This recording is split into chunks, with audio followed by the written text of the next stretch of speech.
Welcome agents. 3 new raid gear sets have been revealed in phase 2 of the PTS and they look pretty cool. We do have some new attributes as well, plus a little bit more for today's news video.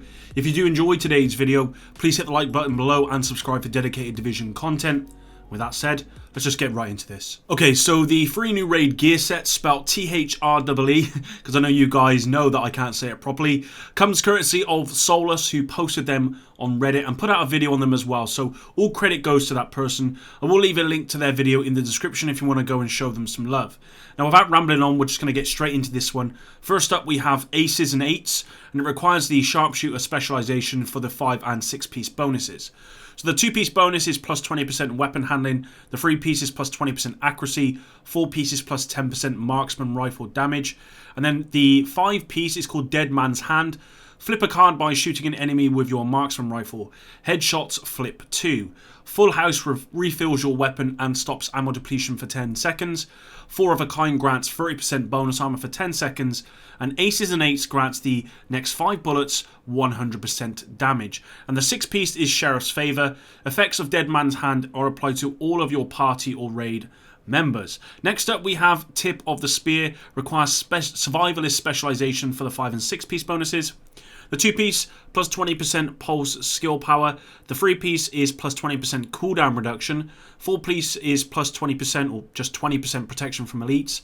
The 5-piece is electromagnetic trigger. Crossbow bolts are equipped with proximity detonators. On impact, bolts trigger a 9-meter pulse. The 6-piece is called aggressive recon. When killing an enemy, trigger a small pulse from their location. Party raid members deal 20% extra damage to pulsed targets. And then lastly, we've got Negotiator's Dilemma, and this requires the Demolitionist specialization for 5 and 6 piece bonuses. The 2-piece is plus or just 10,000 armor on kill. The 3-piece is plus 30% health. That's really strong. 4-piece is 30% explosive resistance. The 5-piece is called Blowback. Launch a grenade at the target that depleted your armor. Can occur once every 3 seconds. And then the 6-piece is Press Home the Advantage. Explosions caused by the player stacks a Bombardier buff. Each stack of the buff grants party raid members plus 10% explosive damage and the player with plus 10% bonus armor for 10 seconds. Now, normally I'd have a favourite, but actually I just don't know at this point. I've not really obviously tested them out at this point, but they all do sound really, really cool. The Aces and Eights appears to provide the most sort of damage, but requires you to get the Aces and Eights hand. And with that, you and every raid member would have 100% damage for the next 5 bullets. Imagine that on the Nemesis against the main boss. The damage you would do would be crazy, and I really like that. It is a little bit RNG with that one, of course, and the other ones aren't so much about that. But, of course, with that RNG, if you do get lucky, then you are going to get crazy damage. Now, I do like that the devs have got creative with these, and I'm going to leave my opinion there because these could all change when it comes to the update. But I do think there's some pretty strong 2 to 4 pieces there. I think the 3-piece on Negotiator's Dilemma, the plus 30% health, is really strong. And the reason I think that's really strong is, and we're going to get to it, is that I think the next update is going to be a tank, probably a health meta, along with a little bit of damage. And I'll tell you why in a minute. But I do like the 20% weapon handling as well. I think that's pretty cool. The 20% protection from elites is cool. And I like how these gear sets are raid, but they're also party. So you could possibly use these in just general PvE stuff, of course. You could probably use these in PvP as well. Certainly the 2 to 4 pieces, you may be able to use the 5 and 6 pieces, but really you wouldn't get a lot out of them because they are going to require you to use the specialization that's needed for them. But yeah, I think they're really cool, and we'll just have to see how good they are or not. Moving on, and I talked about the changes being made to armor and health for the next update in a previous video. But there are some new attributes worth mentioning because they could be very strong.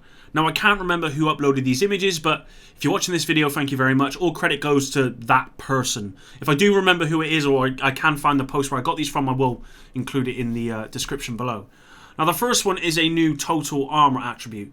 This one has plus 10.5% total armor, which is a hell of a lot when you consider that the 2-piece Overlord only gives you plus 7.5%, and the 1-piece Gilligard gives you plus 5%. Now, I'm not saying this is too much because, again, I've not tested this, but it does seem quite a lot when you consider that NPCs have been nerfed across the board, And for PvP, the time to kill has been increased quite a lot. So it used to be a 70% damage modifier, it's gone down to 40%. So you're actually finding that engagement, certainly within PvP, lasts longer. And again, in PvE activities, you'll find that stuff is a little bit easier because NPCs have been nerfed across the board. Now, I do like that the devs have added this total armor attribute. Instead of just increase the base armor on all gear, it adds another thing to all the other things you might want on your gear. And that's a good thing because we want as many options and variety of builds as possible. So having more attributes is just a good thing, I think. Now, I must say though, I think this attribute will become a must on all gear in the next update. And I'm going to be calling that already because plus 10.5% armor, and we don't even know if that's the max roll. I imagine it probably goes up a bit higher than that. Seems like a lot. You know, that's a lot of armor, and what you might lose, you know, a couple of percentage of crit chance, or you might not have health, or you may not have hazard protection, whatever it might be. But in almost all instances, I can imagine this being the go-to attribute for Update 3.0, and it kind of reminds me of the Division 1 when we had armor as an attribute, I believe it was, and it was kind of the go-to. You had to have it, and I'm kind of seeing that already. But again, I've not tested it. This is just foresight. This is what I'm expecting it to be like. Okay, the next new thing or attribute to talk about is a health percentage attribute. Now, I thought this might replace the old sort of health attribute we currently have, but it doesn't, as you can see in this image. On this mask, you've got plus 6,794 health and plus 5% health. Now, I'm predicting some builds with some crazy health, which will be really strong because unlike armor, health just naturally regenerates itself. In fact, I saw a build the other day, I believe it was on the PTS, with 240k armor, it's not standard, but that's quite a lot, and 200k health, which, yeah, that's a lot of health. Again, I'm not going to comment on this stuff until I've tried it out, but my immediate reaction to this, when you consider that the NPC nerf and the increased time to kill, I can imagine we're going to get some sort of tank meta for Update 3.0. Now, before we move on, I've got one more thing to add, which I read on Reddit. Funny enough, recently, someone mentioned that with the new changes to armor, health, and time to kill, they fought against their friend and neither of them could die, basically. Now, it got to a point when they both just stopped fighting because they simply couldn't do enough damage to each other because they both had too much armor and too much health. Now, I'll leave that with you guys, and anyone who can vouch for this who's played the PTS, please leave your comments down below. Last but not least, and end of mission stats has made its way back into the Division 2. Now, I mentioned in my video recently about 5 things that are missing. That end of mission stats were part of the alpha from what someone told me. I never played the alpha myself. It is under NDA, which is why I'm not going to say who it was, but they told me this was a feature. Now, it was something I was surprised was removed then, and I'm really glad they've brought it back. As you can see, it actually gives you quite a lot of stats, and you can see it comes courtesy of Angriest Bart, so thanks for them for this. Again, this was put on Reddit, this is not mine, so yeah, thank you Angriest Bart for this. Now, here's a screenshot of a duo end of mission stats and how it currently looks. Now, I think, personally, this adds a level of healthy competition between team members, but also for solo players like myself who wants to track how well they did through PvE content, I think this just helps do that. I can imagine we're going to get some of these crazy solo heroic runs where they don't take any damage and they do millions amounts of damage, and it's just nice that you've got these stats so that you can see how well you're doing. It's a great addition, so well done to Massive for bringing this back. If it was part of the alpha, again, I don't know for sure, I was just told that. So anyway, thank you very much for bringing it back. So what do you think of the 3 new gear sets? Now, I'm actually surprised the devs allowed these to be tested in the PTS. Not because they shouldn't be, but because console players may feel a little aggrieved that PC players have got to play with the new gear first, even if it is for testing purposes.